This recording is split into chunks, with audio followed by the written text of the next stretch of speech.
मैं सर्वशक्तिमान परमात्मा के अस्तित्व को मानने से इनकार करता हूं। मैं नास्तिक इसलिए नहीं बना कि मैं अभिमानी हूं, पाखंडी या निरर्थक हूं। मैं ना तो किसी का अवतार हूं, ना ईश्वर का दूत, और ना ही खुद परमात्मा। मैं अपना जीवन एक मकसद के लिए न्योछावर करने जा रहा हूं, और इससे बड़ा आश्वासन भला क्या हो सकता है। ईश्वर में विश्वास रखने वाला एक हिंदू पुनर्जन्म में एक राजा बनने की आशा कर सकता है। एक मुसलमान या एक ईसाई को स्वर्ग में भोग विलास पाने की इच्छा हो सकती है। उसे अपने कष्ट और कुर्बानियों के बदले पुरस्कृत होने की कामना हो सकती है। लेकिन मुझे क्या आशा करनी चाहिए? मैं जानता हूं कि जिस पल रस्सी का फंदा मेरे गले में लगेगा और मेरे पैरों के नीचे से तख्ता हटेगा, वो मेरा अंतिम क्षण होगा। किसी स्वार्थ भावना के बिना, यहाँ या यहाँ के बाद किसी पुरस्कार की इच्छा किए बिना, मैंने अनासक्त भाव से अपने जीवन को आजादी के नाम कर दिया है। हमारे पूर्वजों को जरूर किसी सर्वशक्तिमान में आस्था रही होगी कि उस विश्वास के सच या उस परमात्मा के अस्तित्व को जो भी चुनौती देता है, उसे काफिर या पाखंडी कहा जाता है। चाहे उस व्यक्ति के तर्क इतने मजबूत क्यों ना हो कि उन्हें झुठलाना नामुमकिन हो, या उसकी आत्मा इतनी सशक्त क्यों ना हो कि उसे ईश्वर के प्रकोप का डर दिखाकर भी झुकाया नहीं जा सकता। और इसलिए ऐसे व्यक्ति को अभिमानी कहकर उसकी निंदा की जाती है।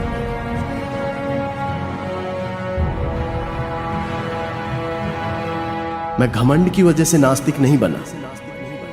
ईश्वर पर मेरे अविश्वास ने आज सभी परिस्थितियों को मेरे प्रतिकूल बना दिया है, और ये स्थिति और भी ज्यादा बिगड़ सकती है। जरा सा अध्यात्म इस स्थिति को काव्यात्मक मोड़ दे सकता है। लेकिन अपने अंत से मिलने के लिए मैं कोई तर्क नहीं देना चाहता।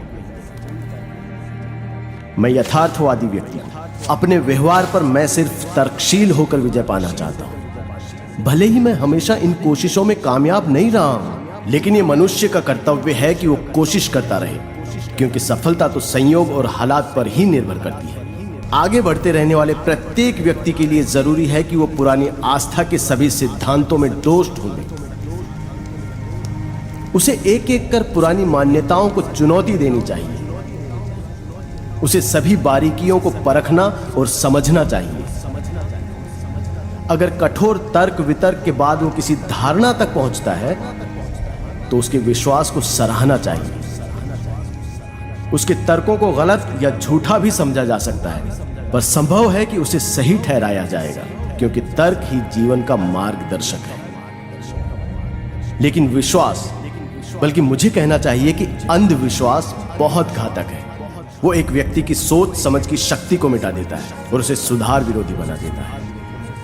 जो भी व्यक्ति खुद को यथार्थवादी कहने का दावा करता है, उसे पुरानी मान्यताओं के सच को चुनौती देनी होगी, और यदि आस्था तर्क के प्रहार को सहन न कर पाए तो वो बिखर जाती है। यहाँ अंग्रेजों का शासन इसलिए नहीं है क्योंकि ईश्वर ऐसा चाहता है, बल्कि इसलिए है क्योंकि उनके पास ताकत है और हम में उसका विरोध करने का साहस नहीं है। अंग्रेज ईश्वर की मदद से हमें काबू में नहीं रख रहे हैं, बल्कि वो बंदूकों, गोलियों, पुलिस और सेना के सहारे ऐसा कर रहे हैं, और सबसे ज्यादा हमारी बेपरवाही की वजह से। मेरे एक दोस्त ने मुझसे प्रार्थना करने को कहा। जब मैंने उससे अपने नास्तिक होने की बात कही, तो उसने कहा, जब तुम्हारे आखिरी दिन नजदीक आएंगे तब तुम यकीन करने लगोगे। मैंने कहा, नहीं मेरे प्यारे मित्र, ऐसा कभी नहीं होगा। मैं इसे अपने लिए अपमानजनक और नैतिक पतन की वजह समझता हूं। ऐसी स्वार्थी वजहों से मैं कभी प्रार्थना नहीं करूंगा।